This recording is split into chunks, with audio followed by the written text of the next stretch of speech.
नमस्कार, मैं हूं सुनील बॉबी और आप इस समय देख रहे हैं अपना खास कार्यक्रम बिहार समाचार, जहां बातें करते हैं बिहार की, खबरें होती है बिहार की।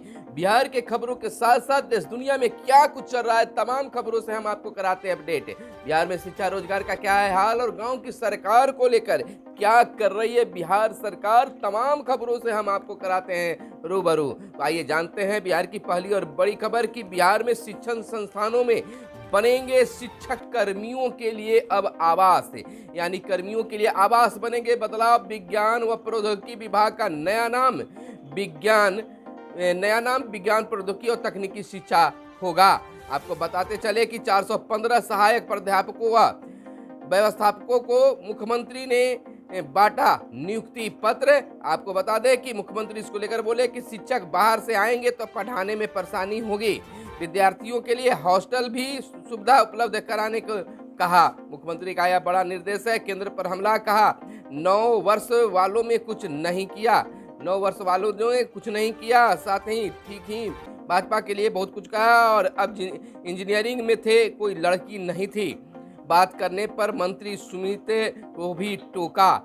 यानी कि बिल्कुल यह हुआ कि शिक्षण संस्थानों में अब शिक्षक कर्मियों के लिए आवास बनाने की योजना है। शिक्षण संस्थानों में शिक्षकों और कर्मियों के लिए आवास बनेंगे। मुख्यमंत्री नीतीश कुमार ने विज्ञान एवं प्रौद्योगिकी विभाग के सहायक प्राध्यापकों व्याख्याताओं को नियुक्ति पत्र वितरण समारोह के दौरान यह निर्देश दिया। उन्होंने कहा कि शिक्षक यदि बाहर से आएंगे तो पढ़ाने में परेशानी होगी, इसलिए उनके रहने की व्यवस्था वहीं होनी चाहिए। इससे कई तरह की समस्या दूर होगी। उन्होंने छात्रों के लिए हॉस्टल की भी सुविधा उपलब्ध कराने को कहा। यही नहीं, मुख्यमंत्री ने इस विभाग का नाम बदलकर विज्ञान प्रौद्योगिकी व तकनीकी शिक्षा विभाग करने की भी घोषणा की। कहा कि यह मौजूदा परिवेश में अधिक व्यवहारिक और सामयिक होगा। इधर बिहार में समय से पहले पहुंचा मानसून, राहत की बात है। लेकिन बिहार के कई जिलों में भी अभी उमस भरी गर्मी है और बिजली की भी आंख मिचौली जारी है। पूर्णिया, किशनगंज और कटिहार आदि में झमाझम बारिश हुई। मंगलवार को 6 जिलों में बारिश की भी चेतावनी जारी किया गया है। नेपाल में भारी बारिश से उत्तर बिहार में अलर्ट जारी किया गया है। नेपाल में 6 और 8 जून को हुई भारी बारिश को लेकर उत्तर बिहार की प्रमुख नदियों के तटबंधों की सुरक्षा बढ़ा दी गई है। पटना स्थित केंद्रीय बाढ़ नियंत्रण कक्ष में जल संसाधन विभाग के मुजफ्फरपुर, गोपालगंज और समस्तीपुर, कटिहार व बीरपुर के कार्यपालक अभियंताओं के अलावा डीएम को अलर्ट किया है। नेपाल में 6 और 8 जून को 24 घंटे तक बारिश हुई है। इधर बता दें कि मूसलाधार बारिश के साथ बिहार में पूर्णिया, किशनगंज के रास्ते समय से एक दिन पहले मानसून ने दस्तक दे दी है। सोमवार को मानसून के आगमन को मौसम विभाग की ओर से आधिकारिक पुष्टि कर दी गई है। मानसून का प्रभाव राज्य के फारबिसगंज यानी अररिया, पूर्णिया, किशनगंज और कटिहार तक देखा गया। सीमांचल में मानसून के प्रभाव से छमाछम बारिश हुई। भागलपुर में भी इसके प्रभाव से मूसलाधार बारिश हुई है। पटना मौसम विभाग केंद्र के अनुसार पूर्णिया में मानसून के आगमन की तिथि 13 जून है, लेकिन इस बार एक दिन पहले इसकी दस्तक हो गई। इधर रविवार की रात बारिश के बावजूद पटना सहित कई जिलों में प्रचंड गर्मी रही। पटना में 15 जून मानसून के आगमन का मानक तिथि है। मानसून के मौजूदा रफ्तार को देखते हुए यहाँ भी इसके समय पूर्व आने की उम्मीद जताई जा रही है। बिहार में मानक समय के पहले मानसून के पहुंचने का रिकॉर्ड 2006 में हुआ था। तब 6 जून को बिहार में मानसून ने दस्तक दे दी थी। पिछले साल 13 जून को सुबह में मानसून आया था। इधर हम आपको बताते चले कि आंधी तूफान का भी आज अलर्ट जारी किया गया है और बारिश का भी किया गया है। इधर हम आपको बताते चले बिहार में लागू होगी एक पंचायत एक बैंक योजना, यानी वित्तीय प्रबंधन के लिए विभागीय स्तर पर किया जा रहा है कार्य, बन रहा है डैशबोर्ड। 8,057 पंचायतों में बैंक खातों पर नजर रखी जा सकेगी। इधर विभाग के निर्देश के बाद पंचायत खुलवाएंगे किसी एक बैंक का खाता। पंचायत भवन में बैंक शाखा खोलने पर भी हो रहा है काम, यानी कि पंचायतों में जो पंचायत सरकार भवन बना है या बन रहा है उसमें एक बैंक की शाखा खोलने की भी योजना चल रही है। इधर मंत्री गौतम मुरारी गौतम यानी पंचायती राज मंत्री ने कहा है कि पंचायतों में एकल बैंक खाता लागू हो जाने से एक तरह से वित्तीय अनुशासन बहाल होगी, वहीं विकास कार्यों के प्रति भी विकास कार्य भी बढ़ जाएगी। शीघ्र ही इसे हम राज्य भर में लागू करने जा रहे हैं। 8 बैंकों से हुआ है समझौता। इसको लेकर बताते चले कि पंचायती राज संस्थाओं को बेहतर वित्तीय प्रबंधन को लेकर बिहार में शीघ्र ही एक पंचायत एक बैंक खाता योजना लागू की जाएगी। पंचायती राज विभाग इस जमीन पर उतारने को लेकर शिद्दत से काम कर रहा है। इसके लिए बैंक की तर्क के लिए और उनके सूचना को शीघ्र अभी पंचायतों में भेजी जाएगी। ग्राम पंचायतों में किन किन बैंकों में से किसी एक बैंक में अपना खाता खोल सकते हैं या पहले से हैं तो रख सकते हैं। पंचायतों को एक को छोड़कर शेष बैंक खातों को बंद करना होगा। अब पंचायतों में एक ही खाता होगा, एक ही बैंक का होगा और पंचायतों के सरकार भवन, जो पंचायत सरकार भवन बन रहे हैं या बने हुए हैं, उसमें बैंक की शाखा खोलने की भी योजना बताई जा रही है। इधर एका पर भारी न पड़े भ्रम, इसीलिए फूक फूक कर बढ़ा रहे हैं कदम। विश्लेषण में है पटना में 23 जून को 18 विपक्षी दलों की बैठक होनी है। बैठक पर राजनीतिक दलों व देश भर के लोगों की खास नजर है। इधर विपक्ष के पास पीएम उम्मीदवार नहीं, राय का कहना है। केंद्रीय गृह मंत्री नित्यानंद राय ने कहा है कि प्रधानमंत्री नरेंद्र मोदी के सामने पीएम पद के लिए विपक्ष के पास ऐसा कोई चेहरा नहीं है। वहीं दुनिया में पीएम मोदी सबसे लोकप्रिय नेता पूर्व मंत्री नंदकिशोर यादव ने पीएम मोदी को एक सर्वे के में विश्व के सबसे लोकप्रिय नेता चुने जाने पर बधाई दी है। इधर राजद परिवार ने आभार जताया। राजद परिवार ने पार्टी के राष्ट्रीय अध्यक्ष लालू प्रसाद के जन्मदिन पर उन्हें बधाई व शुभकामना देने वालों के प्रति आभार जताया है। वहीं कांग्रेस ने प्रभारी नियुक्त कर दिया है और तेज प्रताप ने मुलायम सिंह को दी श्रद्धांजलि। इधर 7 कार्ड से ले रहे थे राशन, जांच का आदेश दिया गया है। यानी कि कल मुख्यमंत्री जनता दरबार लगाया गया, जिसमें मुख्यमंत्री ने कई फरियादों के फरियाद सुने हैं और कई विभागों की समस्या भी जानी है। इधर सीएम ने सुनी 107 लोगों की समस्याएं, ज्यादातर मामले जमीन कब्जे को लेकर रहे। दबंग 5 लाख रुपए की मांग कर रहे हैं, इस तरह की भी बातें सामने आई। अनुग्रह अनुदान नहीं मिला है, इसको लेकर भी उन्हें मुख्यमंत्री के सामने फरियाद किया गया। इधर बताते चले आवास बनाने के लिए वर्ष 2007 में पहली किस्त मिली, इसके बाद से दूसरी किस्त के लिए भटक रहे हैं। 15 वर्षों के बाद भी दूसरी किस्त नहीं मिल पाया है। फरियादी की यह बात सुनकर मुख्यमंत्री नीतीश कुमार चौंक गए। उन्होंने तत्काल ग्रामीण विकास विभाग के अधिकारी को इस पर कार्रवाई करने को आदेश कहा। सोमवार को मुख्यमंत्री ने जनता दरबार में 107 लोगों की फरियाद सुनी।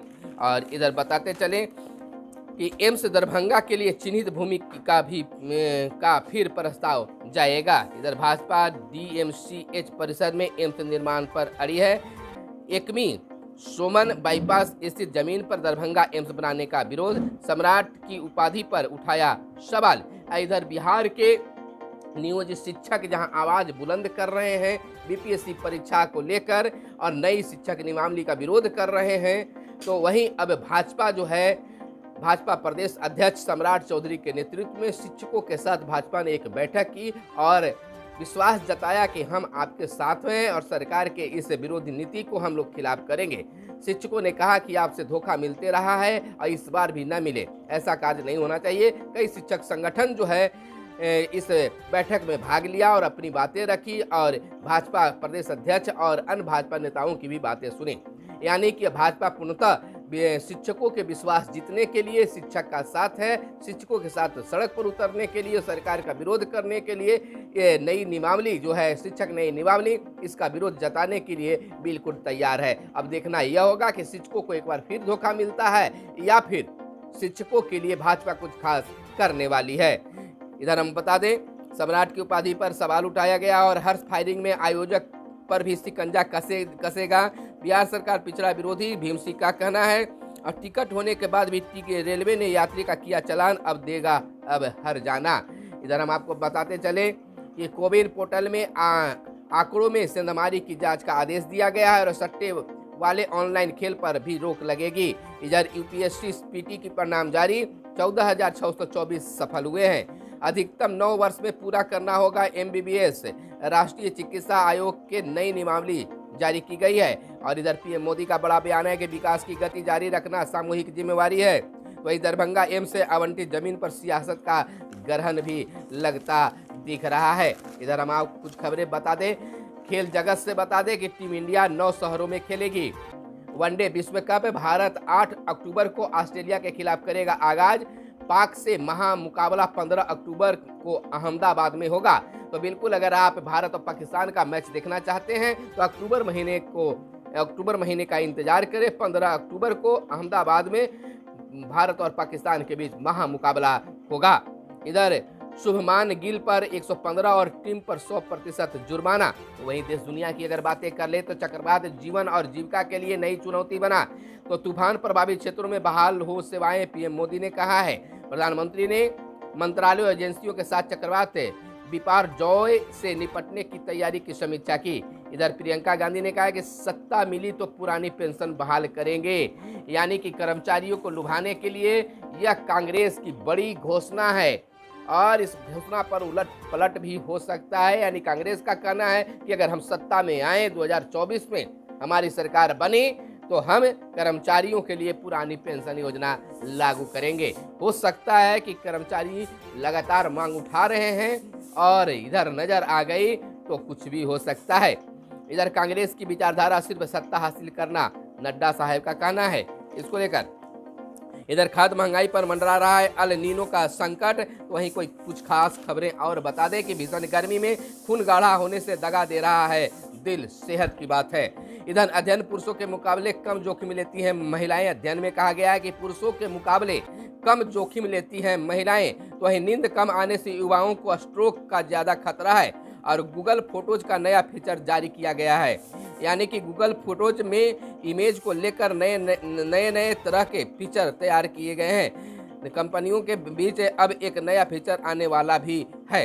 इधर कुछ और खबरें शिक्षा विभाग से बता दें और अन्य बात भी बता दें कि वार्ड पार्षदों ने बीआरसी का किया निरीक्षण। यह हरनौत से खबर निकल कर आई है। तो वहीं शारीरिक शिक्षकों ने की राजकर्मी दर्जे की मांग। अब शारीरिक शिक्षक भी राजकर्मी की दर्जा की मांग कर रहे हैं। तो सेशन नियमित करने को 4 माह की मोहलत शिक्षा विभाग ने जारी किया अल्टीमेटम। स्पष्ट कार्य योजना के साथ सभी कुल सचिव की तलब। इस्तीफे के बाद नौकरी करने वाले नपेंगे, यह कहना है। इस्तीफा देने के बाद भी नौकरी कर रहे गुरुजी कार्रवाई के रडार पर अब आ गए हैं। इधर गैर सरकारी स्कूलों में 17 जून पठन पाठन बंद रहेगा।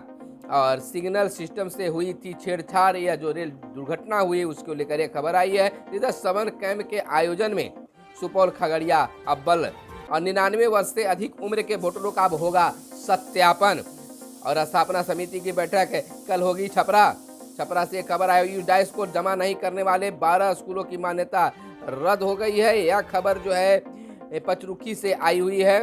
और अगला खबर हम आपको बता दें कि बिहार में समय से पहले पहुंच गया है मानसून। और निजी छोड़ सरकारी स्कूलों में ले रहे हैं अब दाखिला, यह सिलसिला है। और शिक्षण संस्थानों में बनेंगे शिक्षक कर्मियों के आवास। और बिहार में लागू होगी एक पंचायत एक बैंक की योजना। शिक्षकों के हित में आवाज उठाया जीवन कुमार ने भाजपा के बैठक में। इधर शिक्षकों के हक के लिए राजभवन मार्च करेगी अब भाजपा। यानी भाजपा बैठक में निर्णय लिया कि हम शिक्षकों के साथ में हैं और शिक्षकों के लिए हम राजभवन मार्च करेंगे। या शिक्षक दस्ता परीक्षा में नकल करते पकड़े गए तो अब नौकरी से बर्खास्त हो जाएंगे। शिक्षक दस्ता परीक्षा की नकल पर रोक लगाने की ये बड़ी खोज है। और स्कूलों में एचएम से शो कॉज और ITR फाइल करने के 5 फायदे भी बताए जा रहे हैं। MBBS की पढ़ाई 9 वर्ष में पूरी करनी होगी। तो वहीं UPSC PT का परिणाम भी जारी कर दिया गया है। तो यह थी आज की खास प्रमुख खबरें। लेकिन उससे पहले बता दें कि पीएम मोदी 70,000 लोगों को आज दिया नियुक्ति पत्र। और इधर स्टेशन मास्टर सहित 5 रेल कर्मी CBI के हिरासत में। तो वहीं नहीं पूरा हुआ निर्माण कार्य, 8 प्रधानाध्यापकों पर स्पष्टीकरण किया गया है। तो यह थी आज की खास प्रमुख खबरें। कैमरे के पीछे है मिस्टर साहिल। तो बिल्कुल हमारे साथ जुड़े रहिए और वीडियो पसंद आए तो लाइक जरूर कीजिएगा। बिहार के खबरों से आप अपडेट रहना चाहते हैं तो चैनल को जरूर सब्सक्राइब कर लीजिएगा। अगर आप चैनल पर नए आए हैं तो बिल्कुल आपको चैनल को सब्सक्राइब कर ही लेना चाहिए। तो फिर मिलते हैं अगले वीडियो में, तब तक के लिए दीजिए इजाजत। धन्यवाद।